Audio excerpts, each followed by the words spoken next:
Ну что, огонь разошелся, а это значит, что казан почти готов для того, чтобы мы приготовили сегодня вот такое блюдо, а вернее заготовку. Кто-то скажет, что это тушенка и будет недалеко от истины. Это мясо в бараньем курдюке. Итак, как вы поняли, рецепт это для того, чтобы в максимально вкусном виде сохранить наше мясо. В отсутствие холодильников. То есть, как это делали наши предки. И для того, чтобы это сделать, сегодня возьмем недешевый способ. Не самый, может быть, простой и не самый быстрый по времени, но точно один из самых вкусных. Это консервирование нашего мяса в курдюке бараньем, в жире, в сале, если угодно. То есть мы будем готовое почти мясо заливать растопленным бараньим курдюком, что как бы его законсервирует, позволит ему сохраниться на более длительный срок, чем оно было бы, чем просто лежало бы у вас и пропадало без холодильника. Наши предки по-разному заготавливали мясо, и вот эта вот так называемая разновидность тушенки была для людей богатых, наверное, более присуща. Прям я даже видел гравюры, где такие огромные, как головки сыра, вот такие вот были заготовки с мясом в этом растопленном бараньем курдюке. Конечно, оно не позволит вам сохранить мясо на годы, но месяцы, да, почему нет? Тем более, если, опять же, вы будете делать эту заготовку с прицелом на зиму, то есть осенью-поздней осенью, наверняка вы зимой полакомитесь очень вкусным, очень полезным мясом. В конце концов, какое бы оно там ни было, это чистый белок, да? Тем более в курдюке это уже естественное масло. То есть вы даже масло не потратите, когда будете это мясо готовить. Очень удобный, замечательный способ. Опять же, ничего сложного в нем нет. Ну, сейчас все покажем и расскажем. Для того, чтобы это сделать, быстро перечислим наши ингредиенты. Их очень мало. Это, собственно, курдюк, как вы поняли уже наверняка, и мясо. Можно взять баранину, можно взять говядину, можно даже козлятину. Недавно я попробовал это мясо и был в восторге, признаюсь честно. Это, в принципе, не важно. Главное, чтобы это была мякоть. Нам нужна здесь мякоть. Разрезаем курдюк на небольшие кусочки, чтобы он более равномерно вытапливался. И опять же, наш казан мы сейчас разогреваем, но какого-то дичайшего огня под ним делать не нужно. Вытапливание курдюка достаточно такой процесс, не нуждающийся в спешке, так скажем. Чем больше температура, тем менее полезный, что ли, курдюк вытопится из него. Более агрессивное такое масло получится. А если температура будет не очень большая, если вы его лишний раз шумовкой, кевгером туда-сюда вертеть не будете, а позволите просто природе сделать свое дело, курдюк у вас получится просто невероятный. Вообще, вы наверняка знаете, а может и видели в сюжетах у нас на канале, что наши предки знали довольно много способов сохранения мяса. Сегодня мы рассмотрим такой, ну давайте просто напомним те, которые у нас уже существуют. Это какач-эт, или вяленое мясо. Мясо, давайте я вам быстро проговорю рецепт, там тоже ничего сложного нет. Это мясо нужно хорошенько посолить, несколько часов в этом посоленном виде подержать, потом промыть, хорошенько обвалять его в ваших любимых специях, будь то кориандр, черный перец или паприка красная. Ну, привычный рецепт современный, это в красной паприке, когда обваливают мясо. И повесить его на крюке где-нибудь в темном, желательно прохладном месте, и желательно, чтобы там гулял ветер. Например, вот если вы видите в нашем замечательном дворе, где-нибудь вот здесь подвесить это мясо было бы идеально. Но опять же, дослар, делать это нужно не жарким летом, а уже поздней осенью, когда и мух поменьше, и ветра посильнее. Так мясо высушится быстрее. Это всем известный способ. Вяленое мясо, хахачет. Также есть крайне простой способ, когда мы наше мясо просто круто и густо засаливаем. То есть мы выкладываем слой мяса, посыпаем его огромным слоем соли. Выкладываем следующий пласт мяса и точно так же покрываем его солью. Вот таким образом в огромных бочках тоже наши предки раньше хранили мясо. Конечно же, для того, чтобы его употреблять, его сначала нужно было достать и хорошенько вымочить, чтобы мясо не было настолько соленым, но это позволяло мясу сохраниться на достаточно длительный срок. А еще я слышал такой интересный момент, что оказывается, когда-то некоторые люди, у которых были, видимо, особо глубокие колодцы, клали мясо в глиняную катку, обматывали мокрой тряпкой и спускали практически на дно колодца в ведре, понятное дело. И оно там, в этой темноте и прохладе, очень долго сохранялось. Даже вот таким способом можно, оказывается, сохранить мясо. Все, курдюк мы порезали. И теперь всю эту красоту отправляем в казан.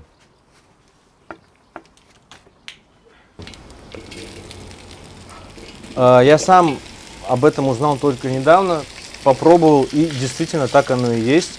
Если курдюк не перемешивать, он получается такой более золотистый, равномерный, более приятный вкус, что ли, у вытопленного жира.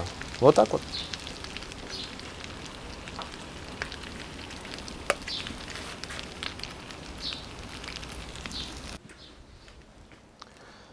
Все, достлар. Вот так вот в таком виде мы наш казан оставляем. Не надо его забивать дровами. Не нужно, чтобы он там какое-то огромное пламя было. Потихонечку, не спеша вытапливаем наш курдюк. И я напоминаю, что после того, как он вытопится, после того, как масло будет в достаточном количестве, нас ждет маленький сюрприз. Мы будем там извлекать оттуда сазых. Это очень вкусная штука, и будем его с солью тоже употреблять.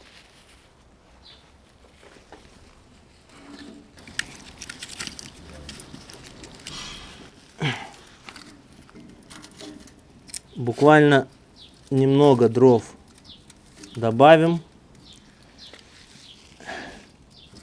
А теперь переходим к мясу. Мясо будем, вот у нас замечательный кусок мякоти. Не знаю, красиво или некрасиво употреблять такое слово в кадре, но это задок. Такая часть мяса у нас. Это чистейшая мякоть с жирком. Ее мы нарезаем на кусочки, как будто на шашлык, но чуть поменьше. Вот приблизительно на такие кусочки такого размера мяса нарезаем. Как видите, они не очень крупные, ну и не очень мелкие. Вот такой размер будет оптимальным для нашей заготовки.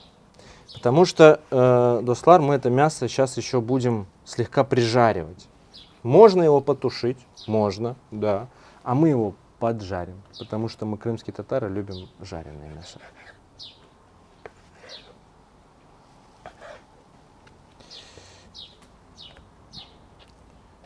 Так, достлар, я уже несколько способов сохранения мяса вам тут рассказал. Интересно будет вас послушать.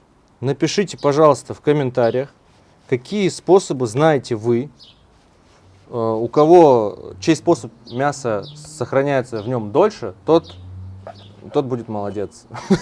Итак, достлар, сызых наш готов, а это значит, что жир вытопился из курдюка. Вы только посмотрите, какой замечательный, какой красивый получился у нас сызых. Ой, красота. Вот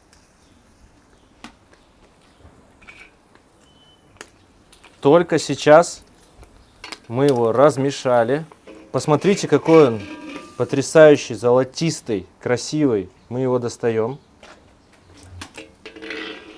И после того, как достанем сызых, будем доставать и масло вытопившееся.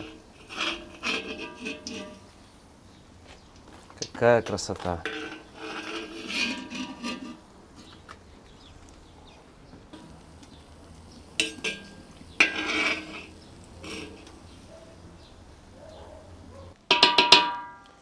Все, красота у нас тут получилась. Сейчас он немножечко придет в себя. И теперь достаем масло, которое вытопилось.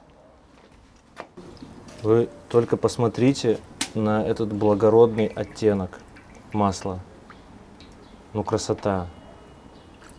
Ну, просто красота. Аромат-то какой. Масло тоже достаем. Даем ему остыть, чтобы оно не было кипящим. И буквально едва-едва оставим на дне, для того, чтобы обжарить на нем наше мясо. Как я уже упоминал, многие мясо тушат, а мы его обжарим. Полкилограмма курдюка у нас было, и почти полкилограмма масла из него вытопилось. Красота. И вот буквально чуть-чуть оставили, чтобы обжарить наше мясо. Сейчас мы это пока убираем в темное прохладное место. И отправляемся жарить наше мясо, достлар. Так, его в казан.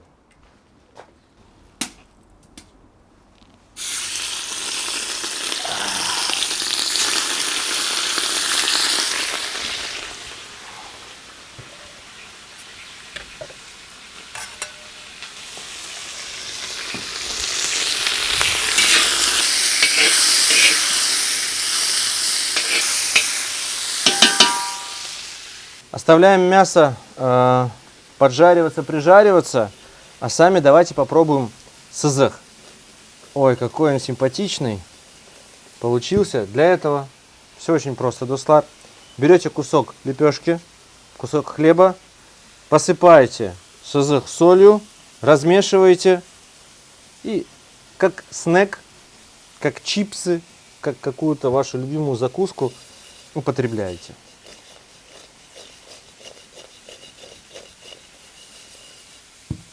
Я вот принес себе кусочек лепешки. Вот так вот мы ее сейчас по центру разрежем, раскроем. Положим сюда сызых, посыпем его солью. Ой, какая это будет вкуснотища. В Турции, когда был, там что-то подобное блюдо было. Называлось оно, такое прикольное название, кокореч. Там бараньи субпродукты, из бараньих субпродуктов, так скажем. Очень вкусная штука, ну, по крайней мере, мне так показалось. Давайте мы наш тоже способ попробуем. Просто лепешка, просто сызых и соль.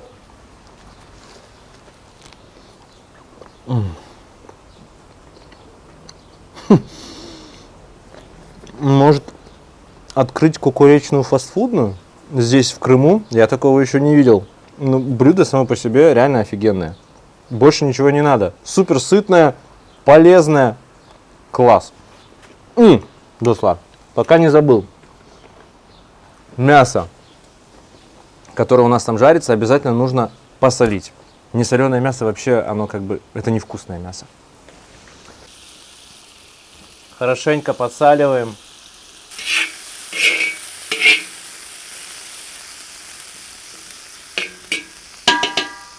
Еще немного ждем, пока мясо у нас будет полностью готово. А пока продолжаем наслаждаться нашим импровизированным кукуречем.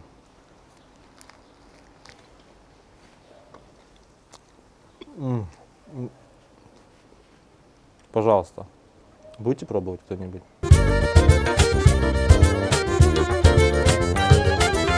Итак, мясо у нас приготовилось. Мы его достаем из казана.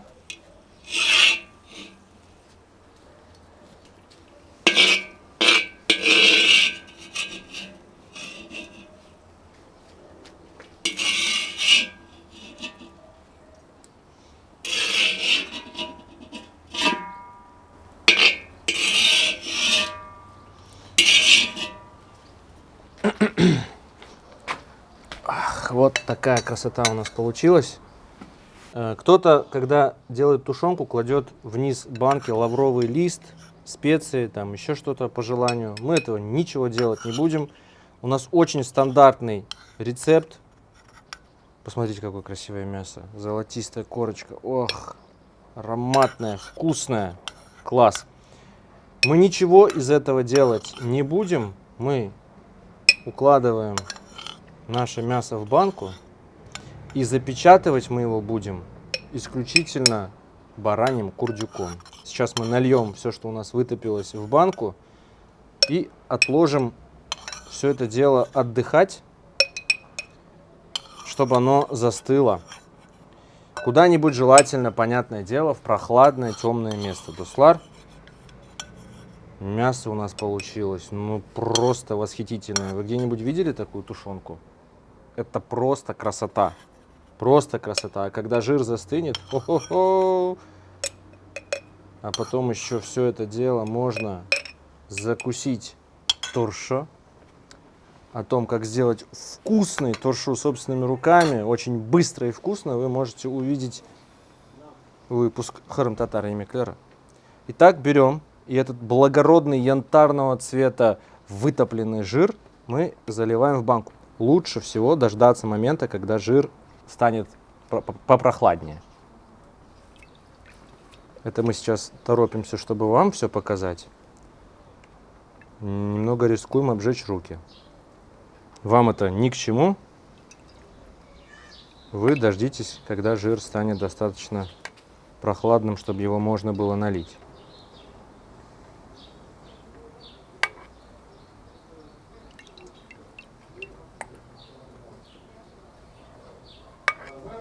Вот так вот мы до конца нашу баночку заполняем. Вы должны себе представлять, что когда жир застынет, он станет плотной массой. Посмотрите, какая красота у нас получилась, Дуслар. Ой-ой-ой-ой-ой-ой. Цвет просто шикарный. Такое растопленное золото, я бы сказал. Янтарный цвет. Красота получилась. Итак, эту баночку мы закрываем. И представьте себе, что весь этот жир застынет и запечатает практически как воском наше мясо. И это позволит ему сохраниться на длительное время. Опять же, это не годы, это месяцы максимум. Но посмотрите на эту красоту. Разве у вас нет желания зимой попробовать вот такое вот потрясающе вкусное мясо? Достлар, для этого вам всегда поможет передача Хырым Татар Емеклера. Меня зовут Алим Аблаев. Вот такой замечательный национальный рецепт у нас сегодня получился о том, как сохранить наше любимое мясо, которое мы все очень любим кушать. Если у вас есть еще варианты, напишите их, пожалуйста, в комментариях. И не забывайте готовить наши любимые рецепты. Корыш Кенджи, Аштат Лоусон.